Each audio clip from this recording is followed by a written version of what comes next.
ይህን መልእክት አታሳልፉት። ወይልፈነ ጽጌ ደመና ወቅት አይለፋችሁ። የእውነቴን ነው። ወቅት አይለፋችሁ። ብርሃን ሳለላችሁ ሰርታችሁ ለፉ። መስራት የማንችልበት ጊዜ ይመጣል። ጊዜን እንጠቀም። ሚዲያ ያላችሁ ሁሉ እንድትቀሰቅሱልን፣ እንድታስተላልፉልን፣ ሀብታሞችም ነጋዴዎችም ሰምታችሁ እንዳልሰማችሁ እንዳትሆኑ እግዚአብሔር ለእናንተም አቤት እንዲላችሁ እናንተም ስንጠራችሁ አቤት በሉ። ሁላችሁም የምትችሉትን ይሄ ለቤተ ክርስቲያን ነው፣ ለእኛ አይደለም። ነገ ቤተ ክርስቲያን ራሷን ችላ ልጆቿን ለመሰብሰብ፣ ለማከም፣ ለማስተማር፣ ልጅ ለማሳደግ ትጠቀምበታለች። ስለዚህ ከዚህ የተነሳ ነጋዴ ይሁን ሀብት ይሁን ያለው ይሁን የመንግስት ሰራተኛ ይሁን እንድትሰጡ እያላችሁ እግዚአብሔር ከሚያየው ገንዘባችሁ እንዳትሰስቱ። ትልቅ ነገር ሰጥታችሁ ለቤተ ክርስቲያን ታሪክ ስሩ። ለመጀመሪያ ጊዜ በኢትዮጵያ ኦርቶዶክስ ተዋሕዶ ቤተ ክርስቲያን የመጽሐፍ ትምህርት ቤት ሆስፒታል ሲሰራ የመጀመሪያው ታሪክ ነው። የዚህ ታሪክ ተሳታፊ እንድትሆኑ ሚዲያ ያላችሁ ሁሉ እንድትቀሰቅሱልን፣ እንድታስተላልፉልን፣ ሀብታሞችም ነጋዴዎችም ሰምታችሁ እንዳልሰማችሁ እንዳትሆኑ እግዚአብሔር ለእናንተም አቤት እንዲላችሁ እናንተም ስንጠራችሁ አቤት በሉ። እኛም እንደ ልጅነታችን እንታዘዛለን።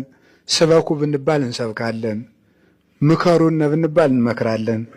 አስታርቁን ብትሉን እናስታርቃችኋለን። ጸልዩልን ካላችሁ ደግሞ እኛ ኃጢአተኛ ብንሆንም በማህበር ጸሎት እናስባችኋለን። እኛም ስንጠራችሁ አቤት በሉ፣ እናንተም ስትጠሩን የአቅማችን አቤት እንላለን። ሰምታችሁ እንዳልሰማችሁ አትሁኑ።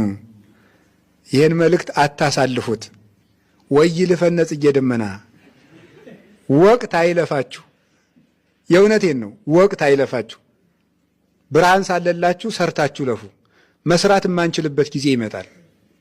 ጊዜን እንጠቀም። ያ ነው ሆስፒታሉን የመረጥነው። ሀገርን ማገልገል አለብን። እኛ ኦርቶዶክሳውያን ያላመኑትን ጭምር እንድናገለግል ታዘናል። ያላመኑትን እንድናክማቸው፣ እንድናበላቸው፣ እንድናጠጣቸው። ሀገር መጠበቅ ግዴታችን ነው። ሕክምና ሀገር ያገለግላል። ትምህርት ሀገር ያገለግላል። እና እንደው መቼ ሰው እንዲሰጠን እርወና ልንበል። ስለዚህ ሁላችሁም የድርሻችሁን እንድትሳተፉና